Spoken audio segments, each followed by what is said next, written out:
The HOA notice said my Springhouse might affect community water conditions, but nobody could explain what that actually meant. By the time contractors showed up near the access road, people in the neighborhood had already started buying bottled water. Not because anyone confirmed a problem, because the HOA kept acting nervous while insisting everything was routine. The strange part was how fast the rumors changed shape. First contamination, then pressure issues. Then somebody posted an old county filing connected to the subdivision approval records. After that, residents stopped asking whether the spring was legal. They started asking what happened if it wasn't there anymore. Meanwhile, the violation notice stayed active on the HOA portal, while sprinklers uphill kept shutting off early at night. And Denise still wouldn't tell me who actually filed the complaint. The Springhouse sat behind Caleb's property line where the subdivision fence stopped pretending the neighborhood had always been there. Most people driving past only noticed the stone wall and the locked gate beside it. Caleb noticed pressure changes. The gauge had been drifting low for 3 mornings straight. Not dangerously low, just enough to make him crouch beside the pump housing with a flashlight and an adjustable wrench while the motor hummed against the concrete floor. The air inside the Springhouse always stayed colder than outside even in dry weather. Water moved under the floor through pipes older than most of the homes uphill. He was tightening a coupling when tires crunched across the gravel turnout near the road.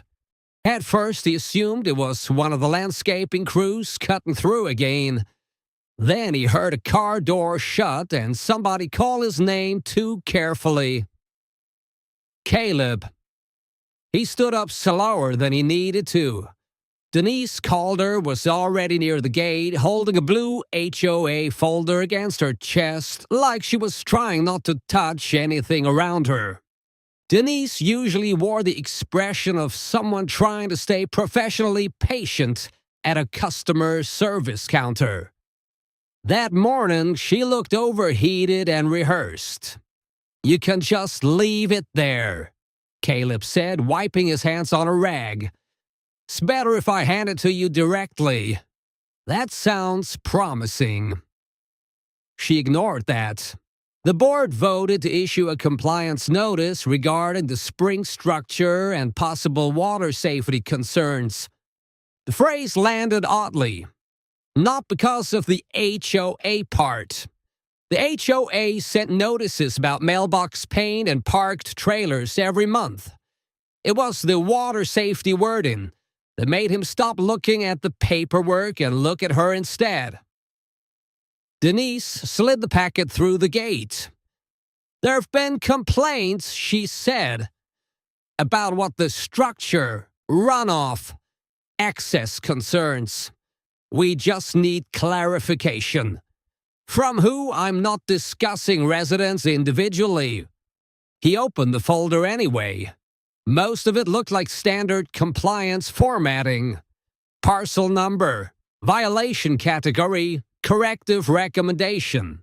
Then he saw the phrase potential impact to community water conditions.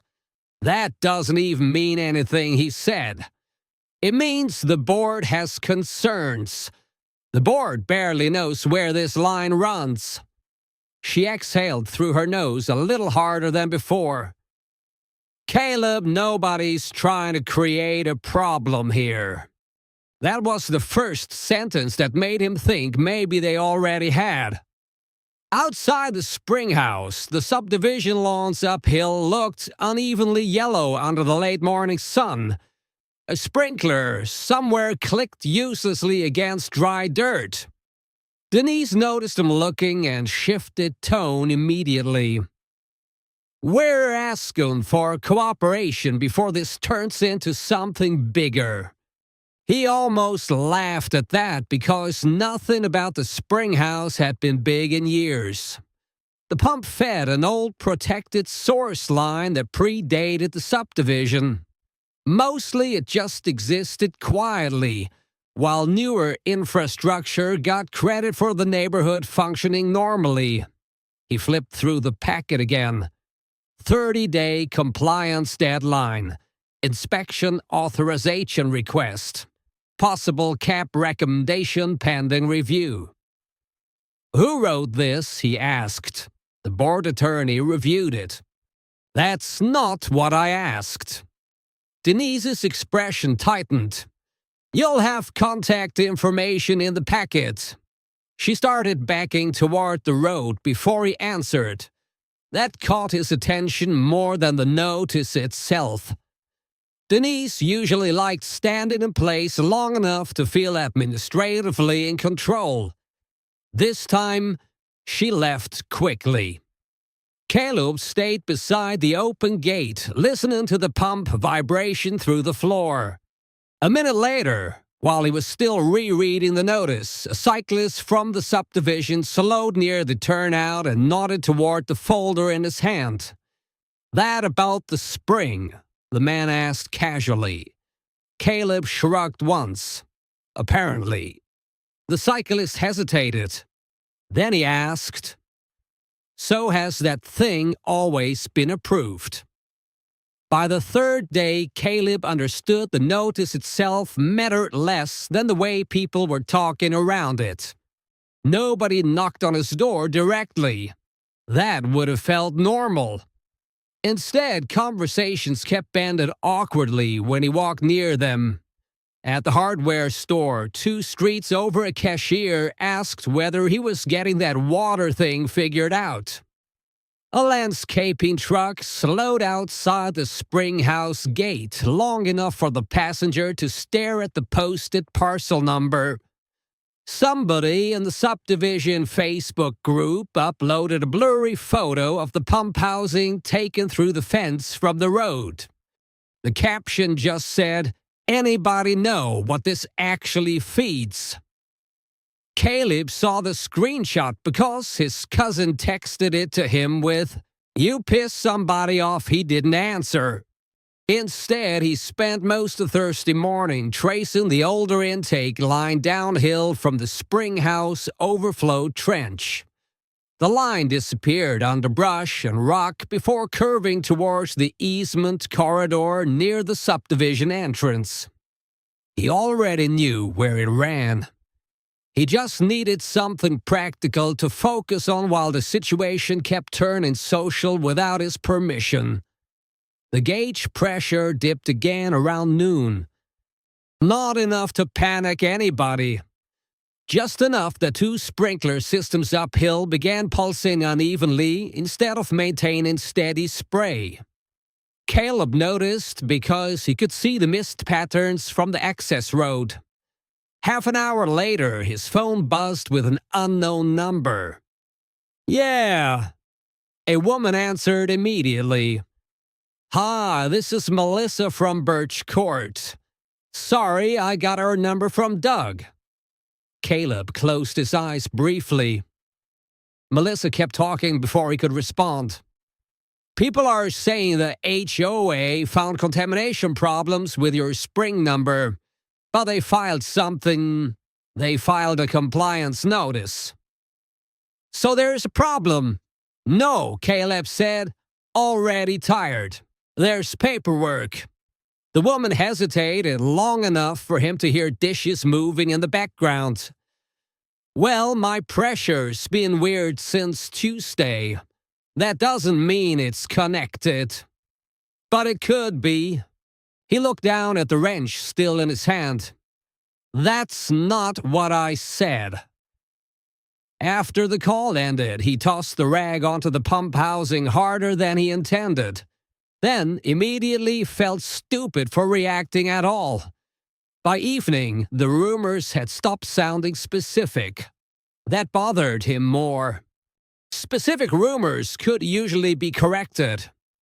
The new ones drifted around emotionally instead of factually. Somebody claimed the HOA had discovered an unregistered groundwater system. Somebody else said county inspectors were involved.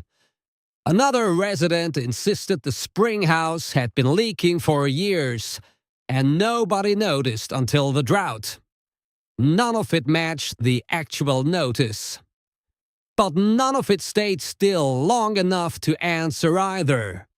Caleb finally opened the county property archive site that night from the small desk in his kitchen. The connection kept freezing every few minutes because the county database looked like it had been built sometime before people stopped using fax machines regularly. Parcel maps, drainage references, old environmental routing notes, then a cross-reference number attached to a source protection filing he didn't recognize. The date beside it was older than the subdivision itself. He clicked it twice before the page finally loaded halfway. Most of the document scan was crooked and faded. Several sections were missing entirely. But one line near the middle referenced protected flow continuity tied to original development approval conditions. Caleb leaned closer toward the screen. Outside, sprinklers somewhere uphill clicked unevenly through the dark again. A few minutes later, his phone lit up with another neighborhood screenshot. This time, somebody had posted a picture of bottled water shelves at the grocery store with the caption, "People are starting to freak out."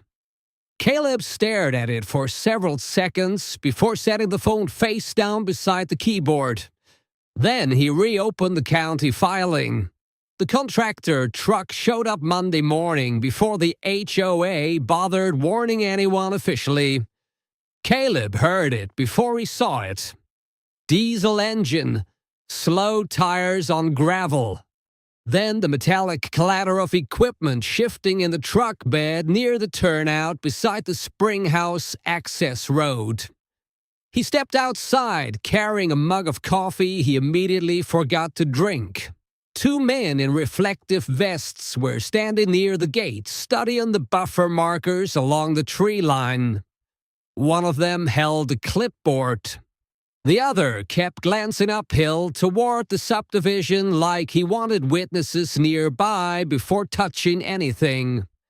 Caleb stopped near the porch. "You boys lost." The older contractor looked relieved somebody had spoken first. "You, Caleb Rourke, depends." The man gave a tired half-smile. "We got sent for preliminary inspection access." "By who? HOA compliance." "Inspection of what?" The younger guy answered this time.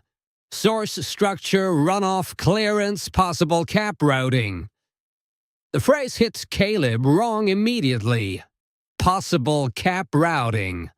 Not hypothetical anymore. He walked closer, but stayed outside the gate. "You planning to touch something today?" The older contractor shook his head quickly. "No, sir. We're documenting conditions first." That sounded cautious enough that Caleb almost relaxed until he noticed Denise's SUV parked farther down the road beneath the cottonwoods. She stayed inside the vehicle, at first pretending to look at her phone while watching the truck. That bothered him more than if she'd walked over directly. The younger contractor crouched near the drainage edge beside the Springhouse wall. "You know where this overflow line feeds?" "Yep." "You mind saying, yep?" The older guy stood back up immediately before the conversation tightened any further. "We're honestly just trying to understand the layout." Caleb took a sip of coffee that had already gone lukewarm. Funny time to start. Nobody answered that. The whole thing might have stayed contained if residents hadn't started slowing down along the road every few minutes. First a dog walker, then a landscaping trailer, then a woman in a white SUV who paused long enough to roll her window halfway down before driving on again after spotting the contractor vests.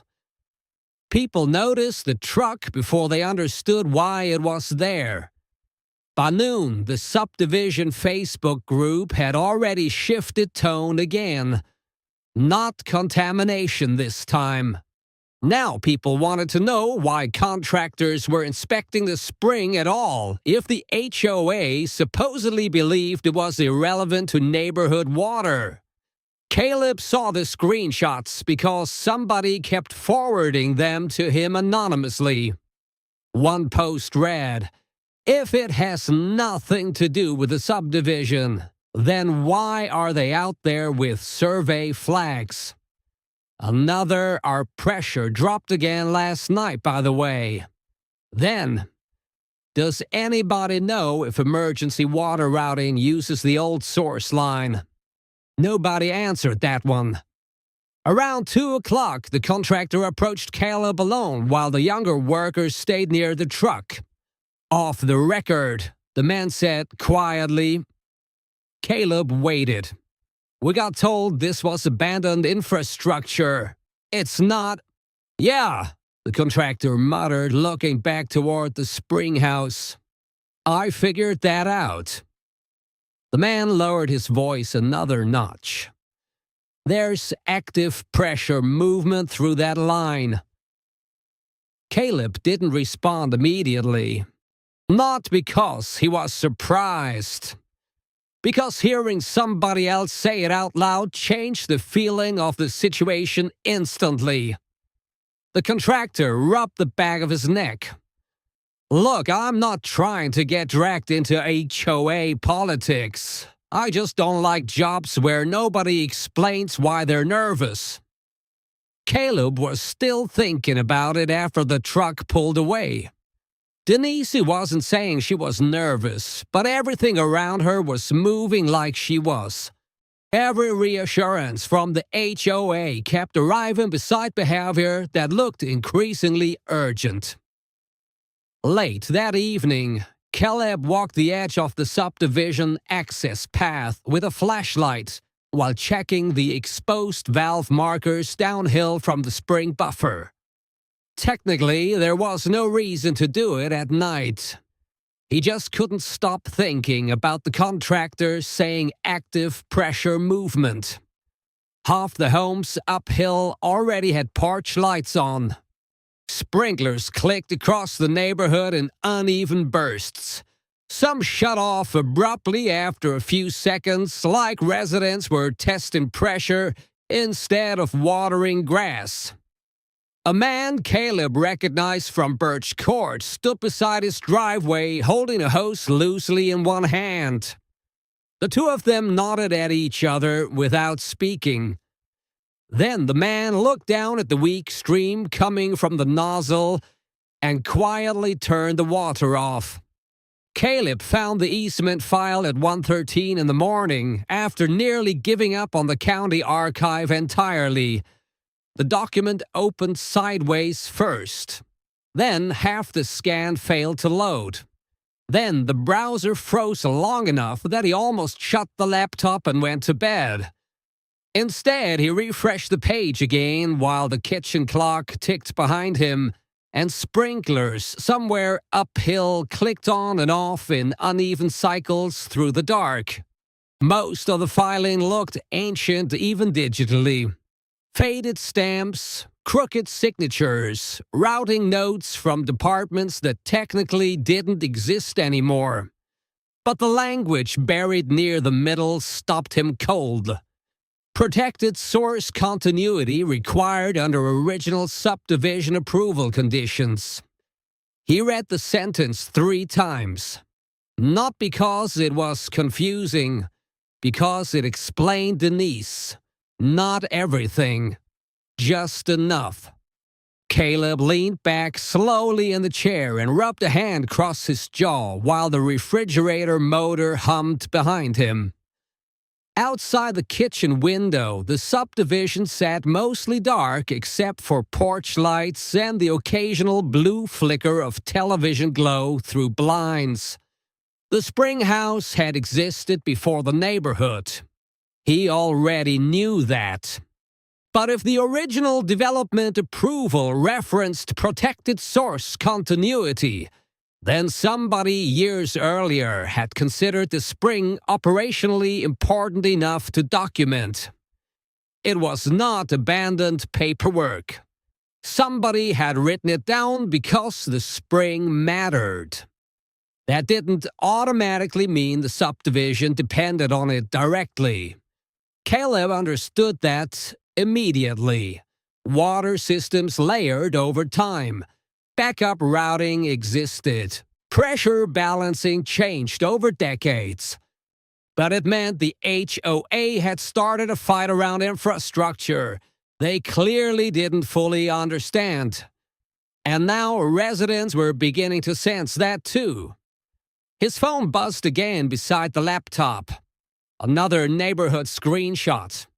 This time the HOA had posted a short update to the community portal. Recent discussions regarding private groundwater structures have included inaccurate speculation. Residents are encouraged not to spread misinformation while routine review processes continue. Routine review processes. Caleb stared at the wording. Nothing in the message actually denied concern. It just discouraged discussion. 10 minutes later, another screenshot appeared underneath it from somebody replying anonymously. Then why were contractors checking pressure routing? The comment disappeared before Caleb finished reading the thread. Deleted. That bothered him more than leaving it visible would have. By morning, the subdivision felt different again. Not louder, quieter. People kept walking dogs and driving to work. Lawns still got watered. But the behavior around water had changed in small ways. Caleb couldn't stop noticing once he saw them. Sprinklers ran shorter cycles. Garden hoses got shut off faster.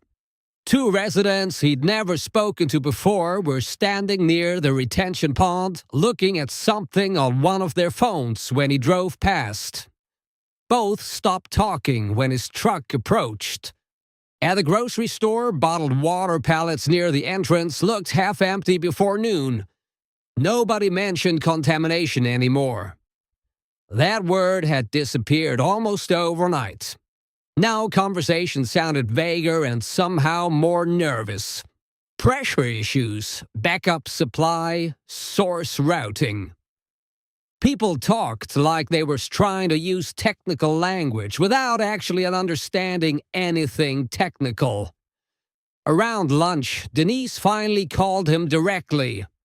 He almost didn't answer. "Caleb," she said, immediately. Voice tighter than usual, "I need to ask you not to encourage speculation in the neighborhood." He actually laughed once at that. "I haven't said anything to your neighborhood." "Well, people are becoming agitated. Sounds like a bar problem. This is exactly why we needed formal review." "No," Caleb said calmly, looking out toward the Springhouse road.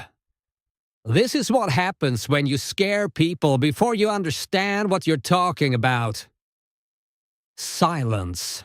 Not angry silence. Measured silence. Then Denise lowered her voice slightly. "The county hasn't confirmed anything." There it was. Not nothing is wrong. Just nothing has been confirmed. Caleb sat down slowly at the kitchen table again. On the counter beside him, the old filing remained open under the glow of the laptop screen. "You already knew this line mattered," he said quietly. "I knew it needed review."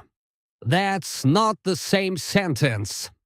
Denise exhaled hard enough for him to hear it through the phone. "We're trying to prevent unnecessary panic." But by then, people had stopped using the same rumors. That afternoon, Caleb drove past Birch Court and saw 3 different garage doors open with cases of bottled water stacked inside beside lawn equipment and bicycles, like people were trying not to make the supplies look intentional. Nobody waved at him anymore, but nobody looked fully dismissive either. That felt worse somehow. Near sunset, he walked down toward the Springhouse again, carrying the faded easement printout folded under one arm. The pump vibration moved faintly through the concrete floor beneath his boots, while evening sprinklers clicked unevenly across the subdivision uphill. For the first time since Denise showed up with a violation packet, Caleb stopped thinking about whether the HOA could cap the spring. Instead, he started thinking about what happened if residents decided the spring mattered. The violation notice disappeared from the HOA portal sometime Tuesday afternoon. No announcement, no explanation, no apology. Caleb only noticed because he checked the page while waiting for a pressure reading to stabilize inside the Springhouse. One refresh. The notice was there. Next, refresh gone. The empty space where the enforcement link used to sit bothered him more than leaving it posted would have. For almost a minute, he just stood beside the pump housing, staring at the phone screen, while water vibrated softly through the floor beneath his boots. Then his phone buzzed. Not Denise this time. Melissa from Birch Court. He let it ring twice before answering. "Hey," she said quietly, like somebody might overhear her through the phone itself. "Did they resolve that thing?" "What thing?" "The well." Caleb tightened the wrench in his hand slightly. "Far as I know, they stopped pretending it was simple." Melissa gave a short, nervous laugh that disappeared immediately. "Well, people are saying the HOA backed off. People say a lot of things." Another pause, then carefully. "Do you think there's actually a problem with the water?" There it was again. Not. Is the well illegal? Not was the HOA wrong. Just is the water stable? Caleb leaned one shoulder against the concrete wall beside the pump. "I think people got scared before they understood what they were scared of." "That doesn't really answer me." "No," he said, listening to the steady motor hum beneath the floor, "it probably doesn't." After the call ended, he stayed inside the Springhouse longer than necessary, checking connections that didn't need checking. Maintenance felt easier than interpretation. Outside, the subdivision had settled into a strange version of normal. Residents still watered lawns, still walked dogs, still waved at each other. But the rhythm had changed. Sprinklers ran earlier in the morning now before pressure dropped later in the day. Garden hoses rarely stayed on unattended anymore. Caleb noticed people filling coolers and storage containers before weekends in ways that looked casual if you didn't pay attention too closely. Nobody mentioned contamination anymore. That rumor had vanished completely. Instead, the neighborhood had developed something worse: quiet caution. And Denise knew it. 3 days after the violation disappeared, the HOA posted another update to the community portal. This one sounded almost aggressively calm. "Current infrastructure review activities remain precautionary. Residents are encouraged not to make assumptions regarding private water systems or historical source routing." Historical source routing. The wording told Caleb everything he needed to know. The board had finally read the old easement. Maybe not fully, maybe not correctly, but enough. Enough to realize the Springhouse was tied to something larger than a landscaping complaint. That evening, Caleb drove past the subdivision entrance after picking up fittings from town. Near the retention pond, two residents stood beside folding chairs watching their kids fish while talking quietly near a stack of bottled water cases sitting beside one of the SUVs. They stopped talking when his truck rolled by. One of them lifted a hand awkwardly. Not friendly, exactly, but not hostile either. Caleb lifted his hand back once and kept driving. The discomfort of that exchange stayed with him the entire way home. Because he understood what had changed now. People no longer looked at him like the owner of a suspicious well. They looked at him like part of the neighborhood's uncertainty. Near dusk, he walked the perimeter of the spring buffer carrying a flashlight while checking the exposed valve markers downhill from the gate. Mostly out of habit. Mostly because staying physically busy kept him from replaying every conversation in his head. The subdivision uphill glowed gold under porch lights and television flicker. Normal neighborhood sounds drifted across the trees. Garage doors, distant barking sprinkler clicks, someone laughing near a driveway.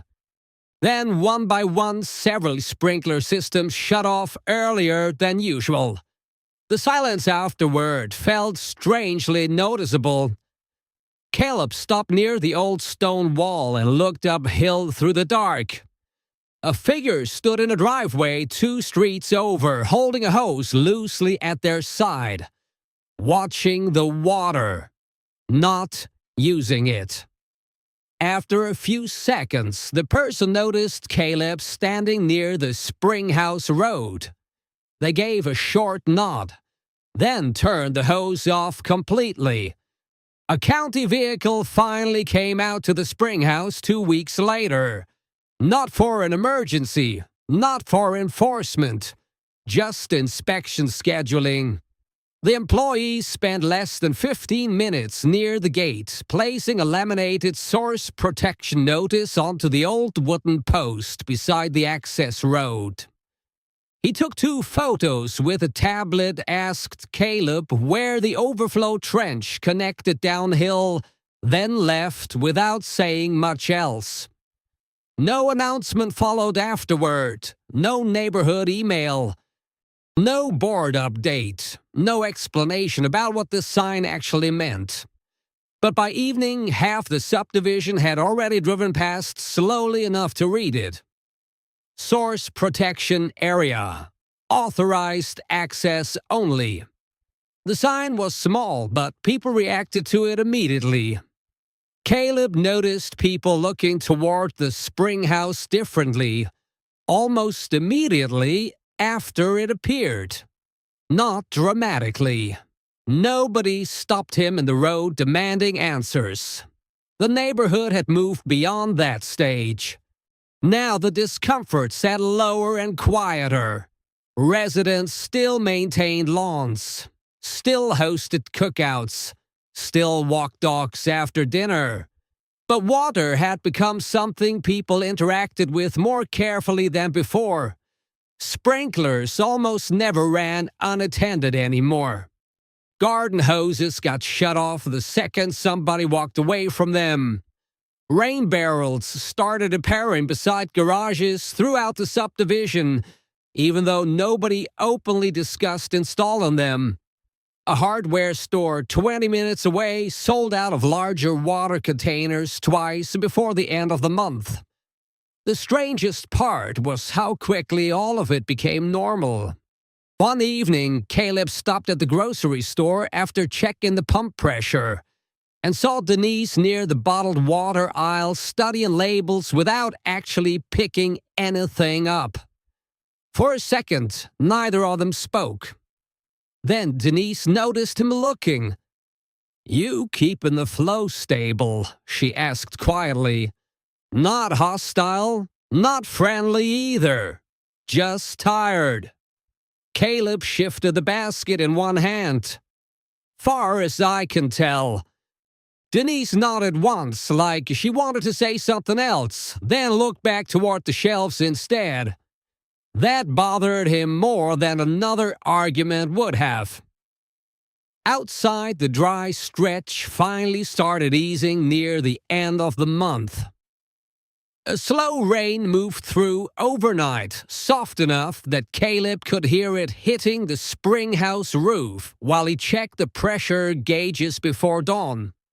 The pressure reading stayed stable through the morning. The subdivision uphill stayed dark except for a few kitchen lights coming on one by one. For the first time in weeks, nobody had posted screenshots overnight. No rumors, no HOA updates, no pressure complaints. The silence did not feel relaxed. People were still adjusting around it. Around sunrise, Caleb locked the Springhouse gate and started back toward the road. The new source protection sign hung beside the old stone wall with rainwater still clinging to the laminated surface. As he reached the turnout, a woman from Birch Court slowed beside him, carrying a leash in one hand and an empty watering can in the other. She hesitated before speaking. "Morning. Morning." Her eyes flicked briefly toward the Springhouse sign, then toward the subdivision uphill. "We cut our sprinkler schedule back," she said after a second. "Probably should have done that a long time ago." Caleb nodded once. Neither of them added anything after that. The woman kept walking. A few houses uphill, sprinklers clicked on across two different lawns, almost simultaneously ran for less than a minute, then shut off again. Caleb stood beside the road, listening to the sudden quiet afterward. Then he looked once toward the Springhouse gate before heading back down the gravel path to check the pump again. 3 days after the county installed the source protection sign, the HOA finally updated the neighborhood portal again. The wording changed quietly. The old violation enforcement section was gone completely. In its place sat a shorter notice about ongoing infrastructure coordination and seasonal water use recommendations during dry periods. No one commented underneath it. That part felt stranger than the arguments had.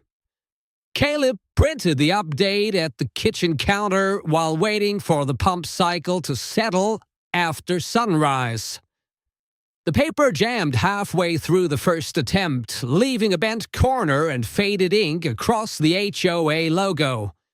He left it like that. Later that afternoon, Denise pulled over near the Springhouse Road while Caleb was tightening a valve cover beside the gate.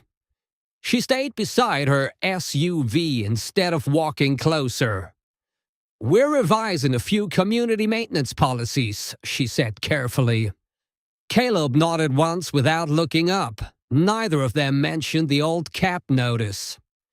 Behind Denise, sprinklers clicked briefly across two uphill lawns before shutting off almost immediately. Denise glanced toward the sound, then back toward the Springhouse. "We're trying to avoid unnecessary pressure on the system," she said. "System, not your, well." Caleb tightened the last bolt slowly and set the wrench against the concrete edge beside him. "Probably should have started there," he said. Denise didn't answer. A minute later, she drove away without closing the conversation properly. That evening, Caleb replaced the old lock on the Springhouse gate because the county inspector said the latch looked worn. He kept the removed hardware in a coffee can beside the workbench instead of throwing it away.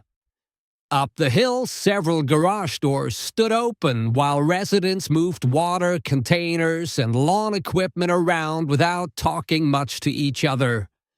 Nobody looked panicked anymore. They were measuring things now. Before dark, Caleb checked the pressure gauge one last time. The needle held steady longer than it had all month. From somewhere uphill, a sprinkler started running, then stopped again after a few seconds.